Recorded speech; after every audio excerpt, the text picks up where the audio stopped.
Around 5000 BC, we, Homo sapiens, were genetically modified by space aliens. These aliens first landed where the river Euphrates enters the Persian Gulf. The reason is that in that area, a high concentration of what is called monatomic gold is found in the seawater, while nowadays the highest concentration is found on the islands of Hawaii. The aliens were members of the Anunnaki Empire and were on a quest to find this metal that is supposed to enhance and repair all bodily functions and stop the body from aging. Monatomic gold is what is called a superconductive metal. Superconductivity means that if you transport, for example, electricity through a line made of this material, you would not lose any energy as a result of heat dissipation. So if you input 100% of energy, you also output 100% of energy. Now apply this principle to your brain, which is a huge, sensitive electrical machine. The monatomic gold makes your neural pathways act like quantum drive superhighways. This means that all your senses will receive input optimally. In turn, these inputs will be processed optimally, and those parts of your brain you don't use will become more active, so enhancing your memory, making you better understand problems, allowing you to sense evil, detecting lies, becoming telepathic, and even being able to time travel in your mind by seeing the past or the future.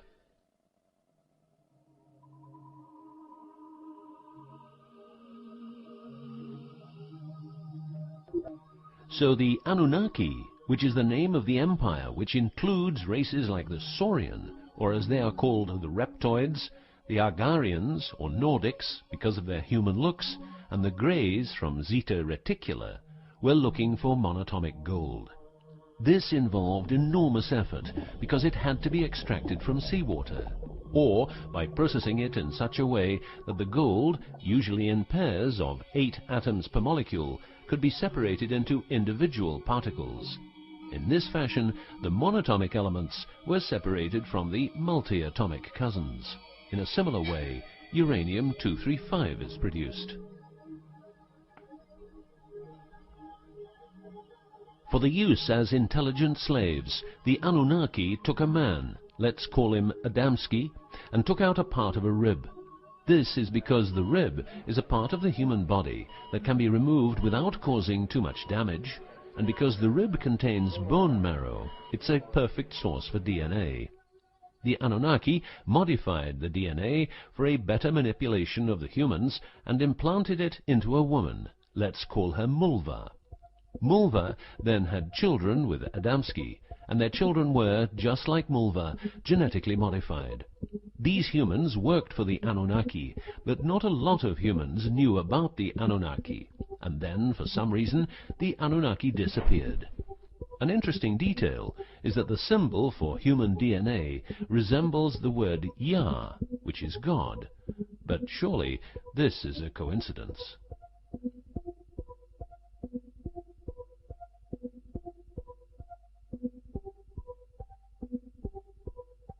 Now, some humans received part of the knowledge of the Anunnaki.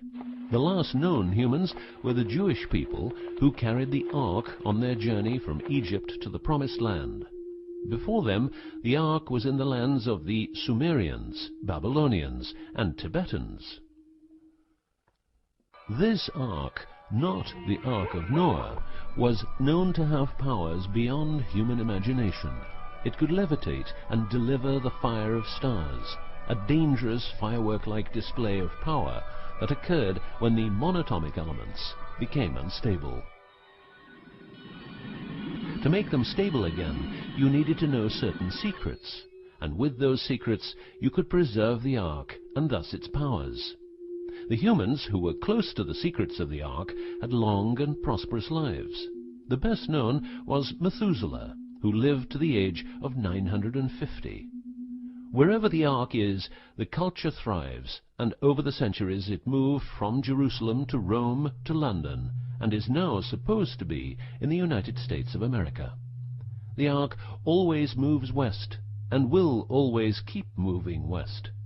From the very beginning, the people who own the Ark have never given it away, and great care is given to preserve the bloodline's purity of the holders of the Ark. Renowned conspiracy theorist David Icke studied the bloodline of George W. Bush.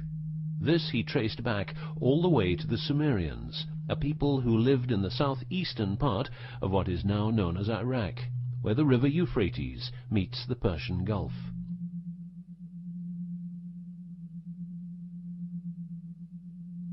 The secrets of the elements of the Ark, scientifically known as ORMs, orbitally rearranged monatomic elements, are nowadays hidden by secret societies that have control over society worldwide. The word ORM is the same as the Hebrew word which means the tree of life. ORMs consist of 8 metals. These 8 metals are ruthenium, rhodium, palladium and silver, known as the light platinum group, and osmium, iridium, platinum and gold, known as the heavy platinum group. Gestation of these metals in monatomic form prolongs life and enhances and repairs bodily functions. By following what is called a wide-spectrum diet, we can provide our bodies with monatomic superconductive elements.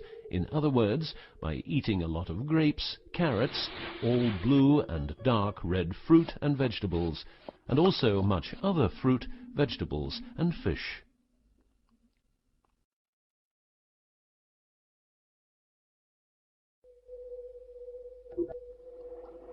There are countless fragments of footage shot by both Russian and American astronauts, which show the vast number of lights that seem to be attracted by releases of electromagnetic energies by both the Earth and man-made objects such as satellites.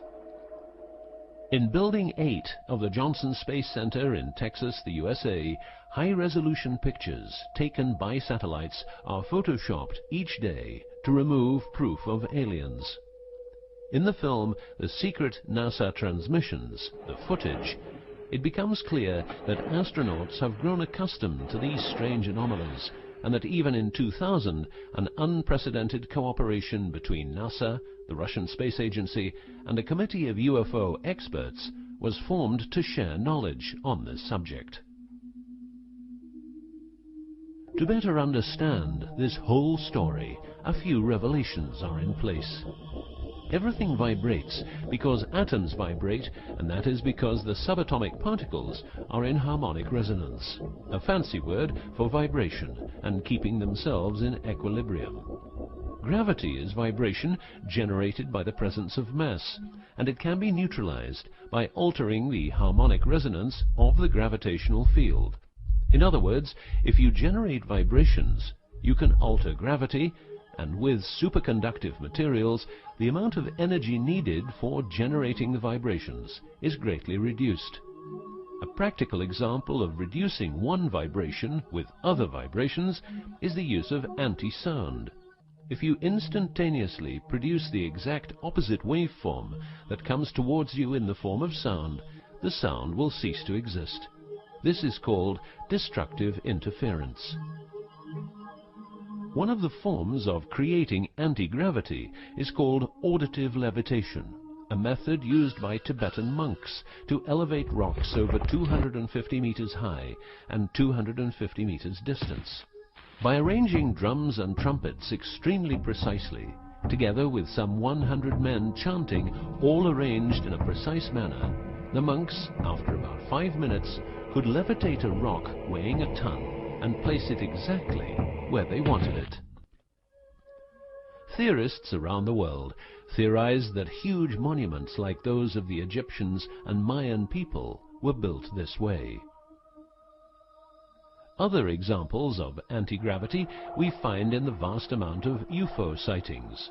These UFO sightings are actually experiments run by governments in their search for anti-gravity propulsion. So, if the technique is known, why don't we all transport using anti-gravity propulsion?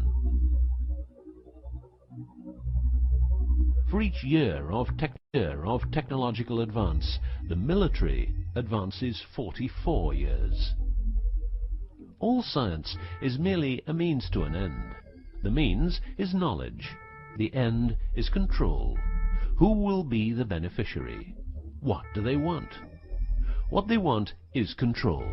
The establishment of a global economy which is totally predictable and can be manipulated in every sense. Ein Volk, ein Reich, ein Führer. What I am saying is that the vast majority of people is being controlled by the established upper class. I know this is like the plot of a bad movie, but stay with me for a minute. Anti-gravity exists. The ability for everyone to be a genius exists. Aliens exist, and much more efficient ways of producing energy exist. For example, the mighty engine, which produces the same amount of energy as a normal engine, but only using 5% of the fuel a normal engine uses. Or the PAP engine, which, without fuel, only driven by the power of zero-point energy and a small amount of noble gases, can deliver 500 horsepower for a period of 10 years. Or the Maternita machine of the Maternita commune, which has delivered 3 to 4 kilowatts out of thin air for the last 20 years. What would be the consequences for the upper class if they lose their monopolistic knowledge? What would happen to them if people would know about the secrets they're holding for us? If I don't need any more gasoline, what would happen? If I don't need any more electricity or gas, what would happen? If I don't need any more medicines from the pharmaceutical industry, what would happen? In order to ensure their powers, the upper class, some call them the Illuminati, handles a strict agenda. The agenda has the aim to prepare the world for world domination, beginning in the US and Europe. According to conspiracy theorists around the world, this is what they are doing as preparation. By the way, these people are extremely smart and fanatic, extremely rich, and they have tried it before. Then they were called the Nazis.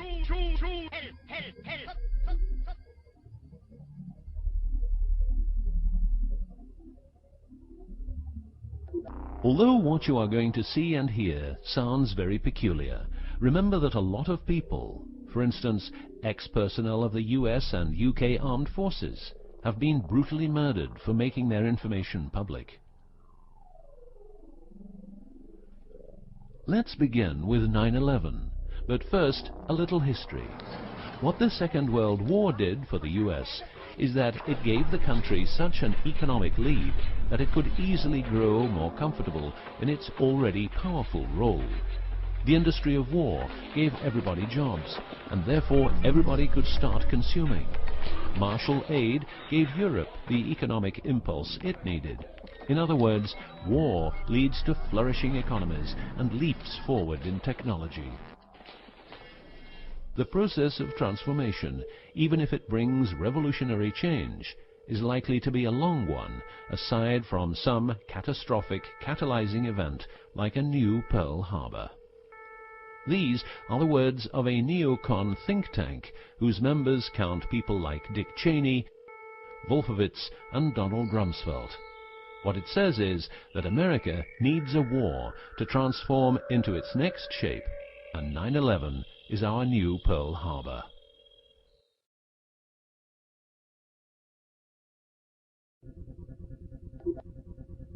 In the manipulation of people, one of the strongest weapons is to make people believe someone else did it. What I'm trying to say is that the US government is trying to make the people believe Osama did it. But did Osama do it? Did you know that 6 weeks before the WTC towers collapsed, the owner had a new insurance policy made up, ensuring that the owner, if the towers would collapse due to a terrorist attack, would receive the amount of $3.5 billion. The owner, because 2 towers went down, tried to claim 2 times $3.5 billion, but only received 2.2. What happened to building number 7?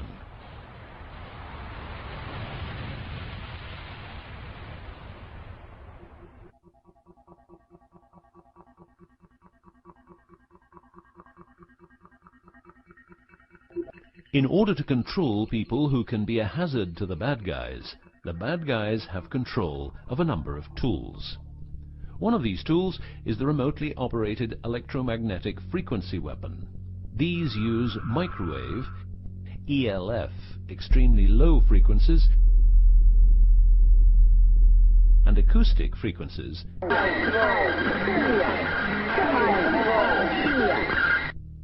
to covertly attack and harass innocent citizens. The use of frequency weapons on humans for behavioral control and murder is not new. For well over 50 years, neuro-electromagnetic frequency weapons have been perfected for their covert use in warfare. These classified, non-lethal or silent weapons, as they are known in the trade, have also been perfected by experimenting on an innocent and unsuspecting public since their early development.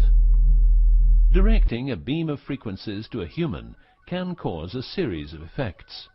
A well-known effect is ELFs, causing nausea, headaches, wild racing heart without cause, sudden violent itching in different parts of the body.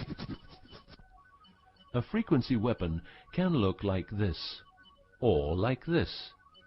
Its shape depends on how frequencies have to be directed to the target.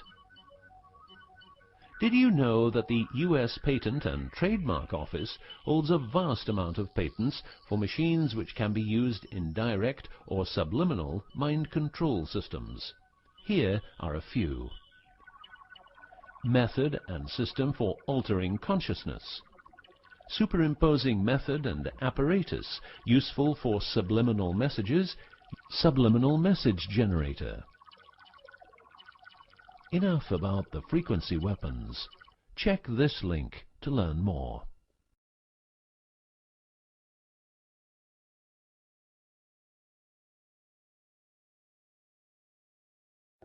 You will realize that to control people, you have to know what they are communicating.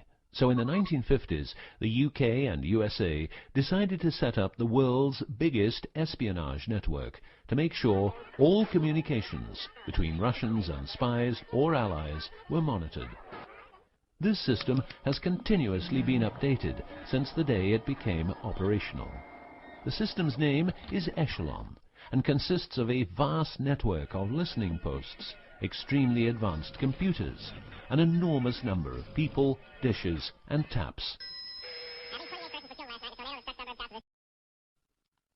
Echelon's computers capture every communication via Internet, GSM, UMTS, landlines, TV and radio broadcasts, satellite communications, private, military, and diplomatic, and listens to every word.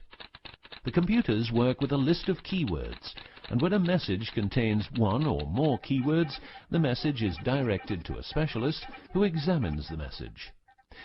If it is suspicious, further action may be taken.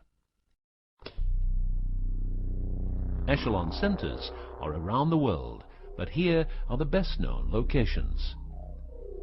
Menwith Hill, North Yorkshire, England. HARP, Remote Mind Control Computer Centre, Alaska. Pine Gap, near Alice Springs, Northern Territory, Australia. Pine Gap has a complex of radomes, a huge computer room, and about 20 support buildings. The signals analysis section of the computer room is staffed exclusively by CIA and NSA analysts. Within the USA, Australia and the UK, the NSA can plug into every telephone call and message entering, leaving or transiting the country. The NSA is also constructing a network of towers up to 500 feet high, each tower at a distance of 200 miles from each other and stretching from the east to the west of the US. The network is called GWEN, Ground Wave Emergency Network.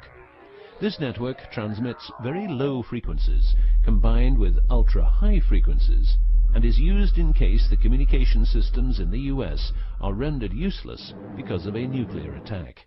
Coincidentally, the frequencies of Gwen coincide with the frequencies being used by frequency weapons. Also coincidental is the fact that mobile telephone systems like GSM and UMTS also operate in the same frequency areas as some frequency weapons.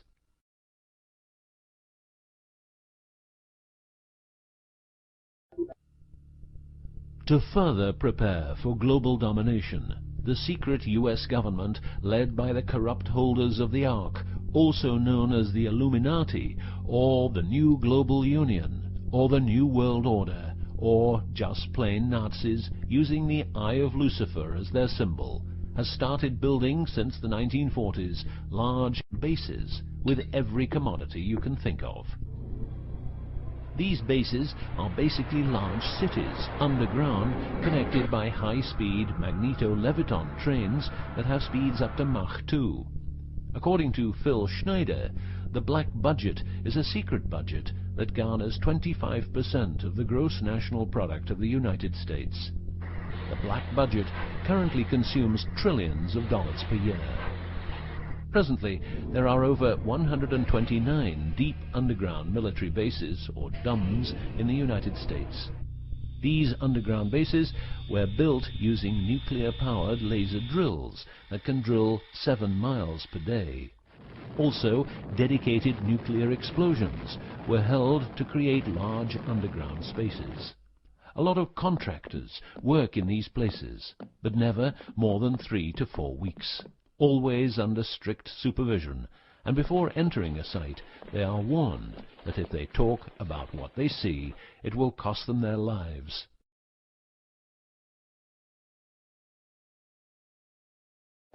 As mentioned, men are the result of a genetic modification by space aliens. These aliens have been on Earth for a long time and lived in large underground cities all over the world.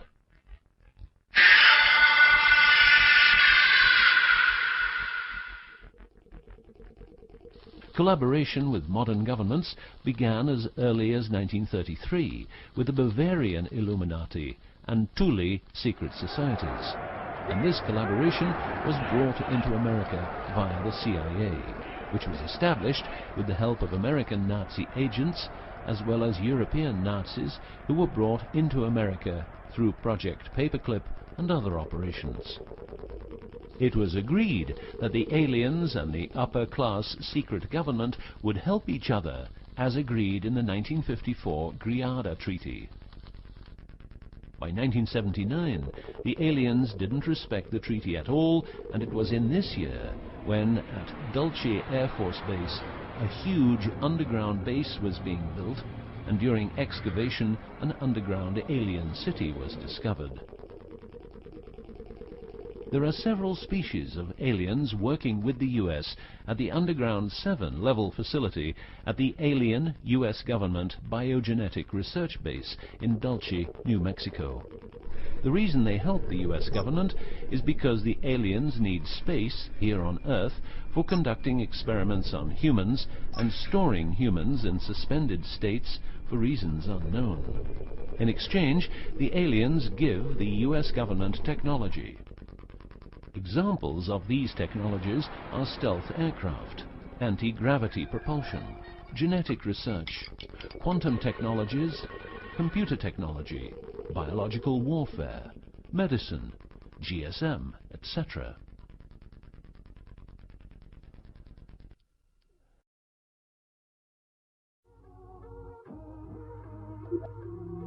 The greatest weapon the devil has is the disbelief people have in him.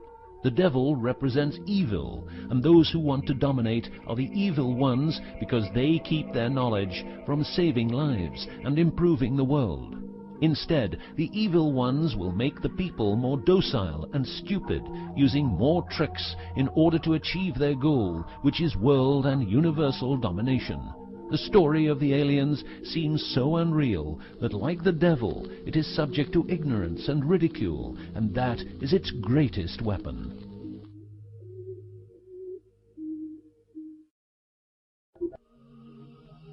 In the past and present, the evil ones have tried a number of methods and products to manipulate people. AIDS, invented by a laboratory in Chicago, Illinois in 1972. It was a biological weapon to be used against the people of the United States. Second, the US government has a Tesla device to generate earthquakes. NASA only landed on the moon once. Almost 90% of drugs trafficking is organized by the biggest secret services in the world, like CIA, NSA, MI5, MI6, and so on. Since the US is in Afghanistan, poppy production has reached an all-time high, and never has there been so much heroin on the market. People who don't need drugs needn't worry. Their needs are covered by the pharmaceutical industry. The global warming story is a hoax. The Earth is warming up, but not as a result of CO2 produced by man, but because the cycle of the Earth is just like it is. Remember that 10,000 years ago, the whole northern part of the world was covered in ice. It's what we call an ice age.